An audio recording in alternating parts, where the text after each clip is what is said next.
여러분 요즘 마트 가면 후추 한 통에 얼마인가요? 기껏해야 몇천 원, 비싸봐야 만 원 안쪽이죠. 심지어 설렁탕집 가면 테이블마다 공짜로 놓여 있잖아요. 근데 여러분 500년 전 유럽에서 이 후추 한 줌이 도심에 번듯한 저택 한 채 값이었다면 믿으시겠어요? 이거 농담 아닙니다. 진짜예요. 당시 후추 1파운드면 노예 한 명을 살 수도 있었고 딸의 결혼 지참금으로 후추를 주면 와, 이 집 대박이네 소리가 절로 나왔거든요. 오죽하면 별명이 검은 황금이었겠어요. 뭐라고요? 고작 말린 씨앗 쪼가리 하나 때문에 그 난리를 쳤다고요? 네, 진짜로 그 난리를 쳤습니다. 도대체 이 톡 쏘는 작은 알갱이가 무엇이었기에 인류는 목숨을 걸고 이름도 모를 바다로 뛰어들었던 걸까요? 단순히 고기를 맛있게 먹고 싶다는 그 사소한 욕망이 어떻게 지구의 지도를 통째로 바꿔버린 걸까요?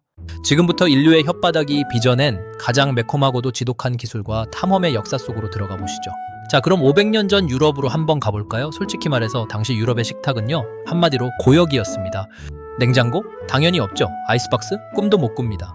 고기를 잡거나 도축하면 금방 상해버리는데 냄새가 얼마나 지독했겠어요. 게다가 겨울에는 먹을 게 없으니까 고기를 소금에 절여두는데 이게 나중에 보면 색깔도 변하고 누린내가 장난이 아니거든요. 그런데 여기에 마법의 가루를 살짝 뿌리면 어떻게 될까요? 신기하게도 그 역한 냄새가 싹 사라집니다. 오히려 입맛을 확 돋우는 알싸한 풍미가 살아나죠. 그게 바로 후추였습니다. 당시 사람들에게 후추는 단순한 양념이 아니라 상한 음식에 생명을 불어넣는 마법이자 기술이었던 거예요.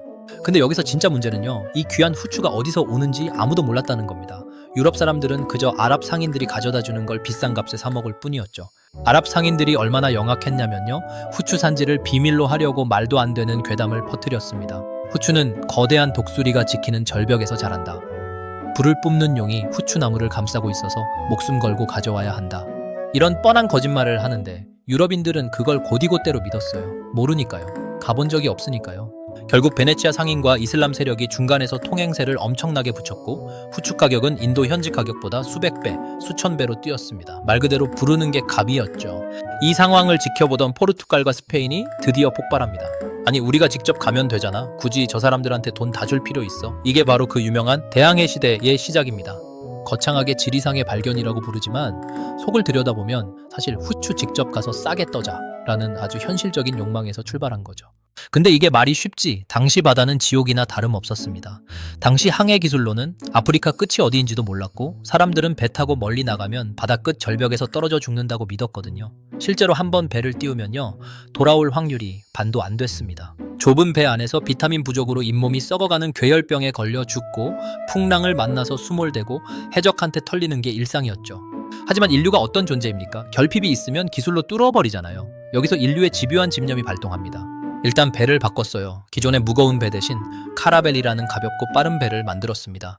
도체 모양도 사각형에서 삼각형으로 바꿔서 역풍이 불어도 앞으로 나아갈 수 있게 개량했죠. 이게 당시로서는 지금의 스텔스기 급 혁신이었습니다. 거기에 밤하늘의 별을 보고 위치를 찾는 천문 항해술, 그리고 나침반 같은 하이테크 장비들이 결합하기 시작합니다. 이제 바다는 공포의 대상이 아니라 정복해야 할 길이 된 거예요. 자, 드디어 1492년, 여러분도 잘 아는 그 이름, 콜럼버스가 배를 띄웁니다. 이 아저씨는 좀 엉뚱했어요. 지구는 둥그니까 서쪽으로 계속 가면 인도가 나오겠지? 하고 무작정 달린 거죠. 결국 육지를 발견하긴 했는데 어라? 여기가 인도가 아니네? 네, 뚱딴지 같게도 아메리카 대륙을 발견해버린 겁니다. 후추 찾으러 갔다가 대륙 하나를 통째로 득템한 거죠. 하지만 진짜 주인공은 따로 있었습니다. 1898년 포르투갈의 바스쿠 다가마가 아프리카 남쪽 끝 희망봉을 돌아 드디어 진짜 인도에 발을 내딛습니다. 도착하자마자 현지인들에게 물었대요. 야, 후추 어디 있어? 빨리 내놔. 그가 가져온 후추의 양은 어마어마했습니다. 항해 비용의 60배가 넘는 이익을 남겼거든요. 로또 정도가 아니라 그냥 인생 역전 그 자체였습니다. 인류가 수천 년 동안 품어온 미각적 갈증이 항해술이라는 기술의 날개를 달고 드디어 폭발한 순간이었습니다. 자, 드디어 인도로 가는 길이 열렸습니다. 이제 유럽 전역에는 그 귀한 후추가 쏟아져 들어오기 시작했는데요. 이때부터 세상이 진짜 이상하게 돌아가기 시작합니다. 처음엔 다들 환호했어요. 와, 이제 우리도 후추 마음껏 뿌려 먹을 수 있다. 가격이 예전의 5분의 1 수준으로 뚝 떨어졌거든요. 귀족들만 먹던 후추를 이제는 돈 좀 번 상인들도, 웬만큼 사는 시민들도 식탁에 올릴 수 있게 된 겁니다. 근데 이게 단순히 식탁의 풍경만 바꾼 게 아니에요. 수천 년 동안 유지되던 세계 경제의 판을 아예 엎어버렸거든요. 먼저 그동안 중간에서 꿀 빨던 베네치아 형님들이 폭망합니다. 지중해를 꽉 잡고 우리 아니면 향신료 못 사라고 큰소리치던 베네치아는 순식간에 뒷방 늙은이 신세가 됐어요. 이제 모든 돈과 권력은 대서양을 마주한 포르투갈, 스페인, 그리고 네덜란드로 쏠리기 시작합니다. 역사에서는 이걸 상업혁명이라고 불러요. 말이 어렵지. 사실은 이제 돈줄이 지중해에서 대서양으로 넘어갔다는 뜻입니다. 근데 진짜 반전은 그 다음입니다. 후추가 가져온 가장 거대한 변화는 의외로 금융에서 터졌거든요. 여러분 한번 생각해보세요. 당시 인도까지 배를 보내는 건 지금으로 치면 우주선을 쏘아 올리는 거랑 비슷했습니다. 돈이 어마어마하게 들죠. 근데 돌아올 확률은 반반이에요. 운 좋게 돌아오면 대박이지만 풍랑 한 번에 배가 가라앉으면 가문이 통째로 파산하는 겁니다. 이게 리스크가 너무 크잖아요. 여기서 네덜란드 사람들이 기막힌 아이디어를 냅니다. 야, 이거 한 명이 다 책임지지 말고 우리 여러 명이서 돈을 쪼개서 내자. 대신 나중에 후추 가져오면 돈 낸 만큼 나눠 갖는 거야.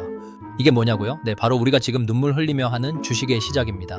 현조금 2년에 세워진 네덜란드 동인도 회사가 세계 최초의 주식 회사예요. 후추 한 줌 더 싸게 먹으려고 머리를 굴리다가 현대 자본주의의 핵심인 주식 시스템을 발명해버린 겁니다. 우리가 오늘날 주식 차트를 보며 일희일비하는 것도 따지고 보면 500년 전 그 매콤한 알갱이 때문인 거죠.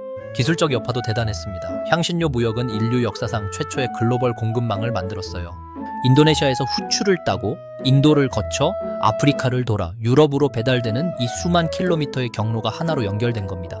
이 경로를 유지하려다 보니 배는 더 튼튼해져야 했고 지도는 더 정밀해져야 했으며 대포 같은 무기 기술도 비약적으로 발전했습니다. 결국 후추라는 맛에 대한 집착이 인류를 한 번도 가보지 못한 세계화의 길로 강제로 밀어넣은 셈이에요. 단순히 음식을 맛있게 만들려던 기술이 돈을 모으는 방식을 바꾸고 나라의 운명을 바꾸고 결국 지구가 하나의 거대한 네트워크로 묶이는 시대를 열어버린 겁니다. 이게 바로 혓바닥이 만들어낸 나비 효과라는 거죠. 결국 향신료의 역사가 우리에게 말해주는 건 아주 명확합니다. 기술은 거창한 이념이나 철학이 아니라 인간의 아주 원초적인 욕망을 먹고 자란다는 사실이에요. 생각해보면 참 묘하죠? 왕들이 영토를 넓히라고 명령해서 지도가 그려진 게 아닙니다. 학자들이 지구가 궁금해서 배를 띄운 것도 아니에요. 그저 고기를 좀 더 맛있게 먹고 싶다. 남들이 못 먹는 귀한 걸 나도 좀 먹어보자는 그 소박하고도 지독한 인간의 혓바닥이 지금 우리가 사는 이 거대한 문명의 설계도를 그린 겁니다. 기술은 단순히 물리적 거리를 줄이는 기계가 아니었습니다. 수만 킬로미터 떨어져 있던 대륙들을 맛이라는 공통된 욕망으로 묶어버린 보이지 않는 끈이었죠. 후추 하나를 얻기 위해 개발된 항해술과 금융 시스템이 오늘날 우리가 스마트폰으로 전 세계의 주식을 사고 팔고 지구 반대편의 소식을 실시간으로 듣는 토대가 된 거예요. 지금 여러분 주방 찬장에 놓인 흔하디 흔한 후추통을 한번 보세요. 500년 전이었다면 그건 주방용품이 아니라 왕의 보물함에나 들어있을 보석이었습니다. 그 작은 검은 알갱이들 속에 괴혈병과 싸우던 선원들의 거친 숨소리, 인생을 걸고 주식을 샀던 상인들의 심장박동, 그리고 새로운 세상을 향해 돛을 올렸던 인류의 집요한 집념이 다 녹아있는 셈이죠. 우리가 당연하게 누리는 이 편리함과 풍요로움 뒤에는 언제나 무언가를 갈망했던 인류의 결핍이 숨어 있습니다. 한번 상상해보세요. 지금 우리가 쓰는 아주 사소한 무언가가 100년 뒤에는 또 어떤 말도 안 되는 세상을 만들어 놓을까요? 자, 마지막으로 재밌는 잡학 하나 알려드릴게요. 여러분이 매달 받는 월급, 영어로 셀러리라고 하죠. 이게 로마 시대에 소금 쌀틀 월급으로 줬던 것에서 유래했다는 건 유명한 이야기인데요. 정작 중세 유럽에서 진짜 귀한 대접을 받은 건 후추였습니다. 당시 독일에서는 가짜 후추를 섞어서 팔다 걸리면 어떻게 됐을까요? 그냥 벌금 좀 내고 마는 게 아니라 아예 산채로 불태우거나 땅에 묻어버릴 정도로 엄격하게 처벌했습니다. 먹는 거 가지고 장난치는 건 예나 지금이나 용서가 안 됐나 봅니다. 오늘 이야기는 여기까지입니다. 여러분의 식탁 위에 놓인 후추가 오늘따라 조금 더 특별해 보인다면 이미 여러분은 문명을 읽는 눈을 갖게